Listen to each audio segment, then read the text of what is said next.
Yeah, the torpedo bats are all the rage. There are articles being written about it daily. People are talking about it incessantly, despite the fact that I guess these have been in production for 2 years now. I actually heard about this concept first with college hitters before I was aware of it at the major league level. With wood bats, you mean, or with? With metal bats. Okay. The same concept, basically. I'm not sure if the technology is exactly the same and it's mostly just hearsay, but yeah, this offseason I'd heard like, oh, like such and such teams are creating custom bats for their players just based on where they make contact with the ball, which is essentially what the torpedo bat functionality seems to be. So it seems like this is kind of going around everywhere, and it only took a disastrous day from the Brewers pitching staff for it to really blow up and become uh, the biggest hot take topic for baseball. Yeah, I always enjoy the first week of the season because you have a bunch of people who've been, baseball fans or writers like us, followers for 10, 20 something years who very quickly forget that Major League Baseball seasons last 162 games, not 5 or 7 games. We have another 150 plus games to go. But even for the usual overreactions, the torpedo bat story it's just produced this level of hysterical panic that we don't often see. I mean, we have people calling for these bats that meet the MLB specifications to be banned by MLB from people who 48 hours ago had probably never heard of a torpedo bat, Hmm. who didn't realize, like you said, that torpedo bats have been something that players have been using all spring, and people who have maybe an eighth grade level understanding of physics who think that these are some kind of a cheat code and clutching their pearls as if it's Hmm. an affront to the sanctity and the integrity of baseball, that, hey, maybe the weight or the distribution of where the barrel is should be in a different spot, even though it's totally within the specs for MLB bats to be legal. Yeah, the outrage about the bats is pretty ridiculous, especially since like we don't even know the results of using these bats. We don't Do have they any sort of information on like a large enough sample, and I don't know that anyone knows like if it's actually going to be super useful for these players. do they And work? I mean, are I like that should be a pretty important question. Like, are they effective? Like, what is the Mm, evidence that they perform superior mhm. to other types of bats that players use? I don't know. The people who are calling them for be banned to be banned, they Yeah, certainly don't think no. Like, what data, yeah. what evidence And do the whole we banning have? thing too, it's like, oh, these bats are like an affront to the game, are basically ignoring the history of bat development in baseball. Like we have had 100%. the bats change seemingly every decade. Like the bat that Babe Ruth was swinging is a lot different than the bats today.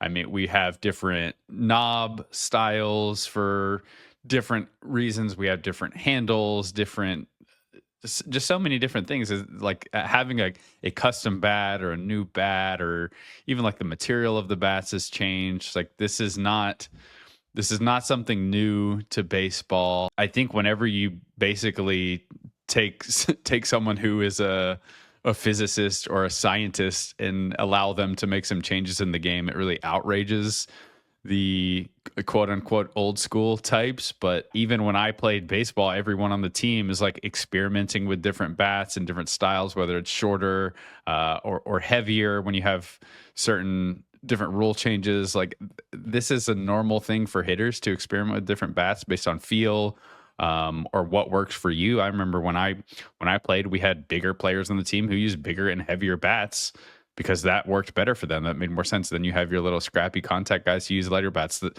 this is a different way to customize the bat and really tailor it for a hitter in a way that I think makes a lot of intuitive sense. I mean, a number of people have made this point, but the idea that you could just move the sweet spot of the barrel to a better place theoretically for certain swings, like that's just such an obvious move to make in hindsight. Like after you hear about it, it's almost shocking that it's taken this long for something like this to happen because the barrel is obviously the most important part of the bat. But yeah, the outrage is kind of silly. I think it's mostly just cool to see.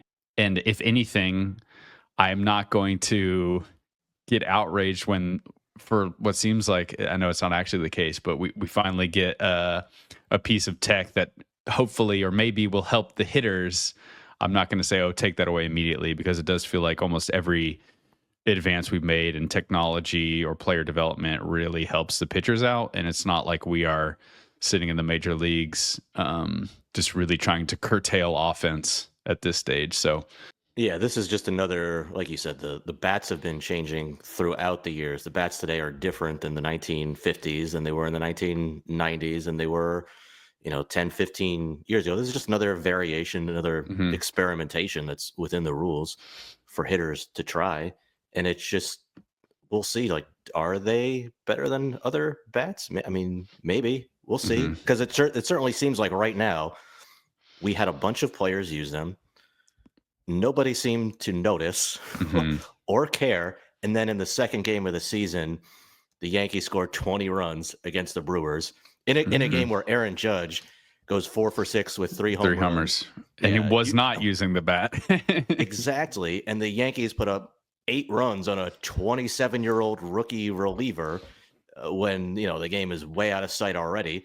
Mhm. And they scored a lot of runs the next game too. So you just have the loudest voices in the room using a 2-game sample to determine that these new bats are some kind of cheat code, when you know that if the Yankees had started the season 0-3 or 0-1-5 Oh, and 7 like the Braves. Season's and over. if they were averaging 1 or 2 runs per game, and then someone realized, hey, a bunch of their hitters are using torpedo bats, the story would be The about how inverse. a bunch of data analysts, a bunch of nerds who never played the game, are screwing up the Yankees offense with Yeah. these goofy new bats. Yeah. Yeah, it's insane. I thought it was funny. Jazz Chisholm is apparently pretty active on Twitter, and he was going back and forth with some fans who were talking about the bats, and he was pushing back on like some of the ideas about what the concept even is, and his comments about like he's like Aaron Judge has 300 career home runs and 3 MVPs. Of course, he's not using these bats. Like the idea that the Judge clearly doesn't need to make any changes, but maybe it'll be helpful for some hitters who just don't have that sort of performance. But in general, this is such a non-issue to me. The rules about like what the dimensions of the bat are really pretty open-ended. You just can't exceed a certain diameter of the barrel. The length requirements, I don't think anyone in baseball really even pushes close to what the max length of the bat even is, just because swinging a bat that long would be it'd be such an unwieldy barrel. But I'm actually really interested to see like how granular they get with these bats, and if players really adopt them overwhelmingly, or if it's maybe more of like a little bit of a fad. There was a good piece by Davey Andrews on Fangraphs going into some of like the physics of this that I thought was really interesting, and just the idea of moving the sweet spot closer towards the handle to like that's going to help you increase your pure bat speed, and it's going to limit the amount of damage. But if you push the sweet spot further towards the cap of the bat, the top speed of the bat will be greater. The different ways that you can like tweak the bat based on either your hitting style or maybe even like I know there have been some people who are wondering, oh, what if you use different variations of the torpedo bat in different scenarios? Like if you came up in a situation where you need to make a lot more contact, would you use a different bat then versus another game situation? Like, oh, that's Yeah, fascinating. I I can't don't want to. imagine. I don't want to get to a situation where it's like, all right, I'm down 1-2 now. This is my 2-strike bat. Yeah, Let me yeah. change bats. But even that, like that'd be such an easy rule tweak. Like, hey, you can't change bats mid AB Yeah, unless like your bat breaks. Like it's such a non-issue. It'd be so easy to regulate that. But yeah, every count state does not need a new bat. And I don't even know that hitters would want to change that frequently, even in different game situations and different ABs, because they're such field dominated athletes. Like you want to feel really comfortable with the bat. I can imagine going back and forth with a different style would be pretty jarring. Maybe you worry about it messing with your timing or your mechanics or all sorts of things. But Well, there are yeah, hitters who choke up on the bat too. I mean, yeah, that yeah, redistributes where for or how sure, close the barrel is to your hands, for sure. essentially. I am interested too in seeing the actual data and seeing more Hmm. comprehensive empirical studies on how these bats perform compared to other bats Hmm. that players typically use. Because right now it does seem like an interesting thesis, right? Can you redistribute Hmm. the weight of the bat in a way that can improve a player's bat speed, improve his barrel accuracy, or Hmm. potentially both?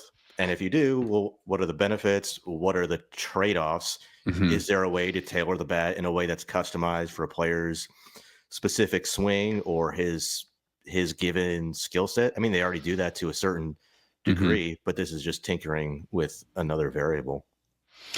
Yeah, I also think too it's interesting that we have so much data now. You can, like, Tom Tango put out this chart that basically showed hitters who are more likely to impact the impact the baseball towards the cap of the bat or more likely to impact the baseball closer towards the handle. And there's this chart that just like shows you and like where everyone lands on this, and you could maybe say like the hitters who tend to make contact closer towards the cap of the bat, maybe you would do better moving that sweet spot further towards the cap. But like the fact that we even have all this information and it's being used in player development, whether that's like just adjusting a swing or maybe adjusting like a contact point, or changing the actual bat to suit a hitter better, and like changing a bat to suit you better is not new. The fact that we're doing it in a different way with this torpedo style is just the latest trend. Um, we've hitters in every single generation have tried to find bats that are really tailored to their swing. That is not novel or new at all. This is just like a very granular, specific, data-backed way to do it. That, in my opinion, is really, really fascinating. So I think it's cool. They look a little funky. But again, they don't look so jarring that you can immediately pick up on them because, as you said, Nobody they've been seemed to using notice. them. Yeah, no one seemed to notice for multiple years now. I think it's partly fueled by a good marketing name too. I mean, torpedo bats, those sound cool as hell. I want to swing a torpedo bat. And Yeah, it's also not proprietary to one team. It's not like the Yankees are the only team right. that gets to use torpedo bats. Anybody can use Yeah, this. I and mean, again, it's maybe within the rules of the game. Like, yeah, maybe part of the hysteria too is also fueled by the team that is at the center of it. yeah. Do you think Well, it'd be different if the Marlins were a team that like had a 15-run outburst and they had a bunch of players who were really adopting it? Do you think the discourse around it would be different? yeah, I mean, I think it'd also just be different if you found out, like, if you found out the White Sox were using it, and then the White Sox played like the White Sox, you'd be like, oh, haha, Mhm. they'd be the laughing stock. Look at these, Yeah. goofy guys using these, bats that don't work, right? What are Hmm. they trying to reinvent the game? But I do think, yeah, because for the MLB fan base at large, the Yankees are probably what the second or third most hated I team think the top in three baseball. there have got to be in whatever order you want: the Yankees, the Dodgers, and the Astros, right? I would think, yeah. I'd probably still put the Astros. I think probably most fans, if you had the most despised team, they're still up there. But the Dodgers are My pushing it. ranking might be Dodgers, Yankees, Astros now. I You think the think enough Astros have people kind have of faded a little. I think the so many of the Dodgers players have gone. offseason, Yeah. yeah, there's been a lot of player turnover. And I think the Dodgers are just so much more of a threat to every other team that I think they definitely have the most ire of general fandom. But yeah, those have got to be the three, right? I can't even think of another team that I would be like, oh yeah, they're definitely in it.